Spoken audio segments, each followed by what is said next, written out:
So, I was asked, how do you change a filter on an air conditioner?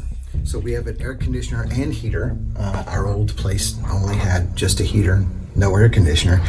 It's super simple. So here's what you do. First, you go into your settings, and we're going to turn everything off. So we're going to turn it all off. So turn on auto, and it's turned up higher. It's on. I think those are our only choices. So that's off. Okay. So you heard it go off, so now it went off. So here's what we do. You can open this up. Here, hold on, pause. Mm-hmm. Okay, so open it up, see this bottom panel right here? Oh, it's so cold in here.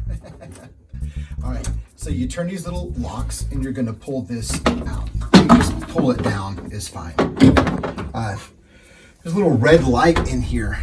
This panel shows you if anything's not working right. It shows you what all the beeps and what all the blinks mean right here.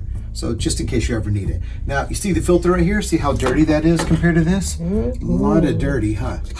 When you turn it on, if you get that burnt smell, that's what it is. It's all that blech. Now, you have to put it complementary to your airflow. There's generally on the side, see the arrow? Mm-hmm.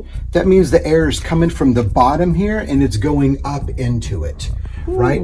So generally your air is sucked in on a machine like this from outside, and it goes up, goes through the heating unit, and it blows up into the pipe, and it goes out into, I don't see one right here in the area, but it goes into those little vents. So be very careful not to knock all the blech off. And we look for, see the arrow? Airflow. Yes. So we're going to make sure the airflow is coming up, so it would be this way. Mm-hmm. Airflow. Does that make sense? Yes. So I can't believe how many people were never shown the arrow. So whenever you open the package, make sure to leave the little crate in here, and they all look a little different. If you notice, this one has metal, small little metal. This is just all cardboard. It's really tight. Now, just see the difference. You'll probably see it right there. Oh yeah. Just look at that difference. So you don't want to breathe all that blech. So you want to change these once or twice a year, depending on your area. So just make sure that little lip is on the inside. Right here, you see it's just a little turn lock. Mm-hmm. See the turn lock. I'm gonna stick it in there. Gonna turn it. It's all back on. That is it. It is that quick and easy. There's not much to it, but you're supposed to do that at least twice a year, and you need to do it before you turn your heater on, because all that hot air can pull some of these particulates, and that's where you get the burning smell, and you don't want that, because sometimes those can go bad. And here's my wife's favorite part of the year, mode heat. Oh, she's gonna be so happy. Fan is on auto. We're gonna hit done, and we'll turn that temperature down. We don't need to get crazy. We'll make it a comfortable 73, and I'm gonna very delicately.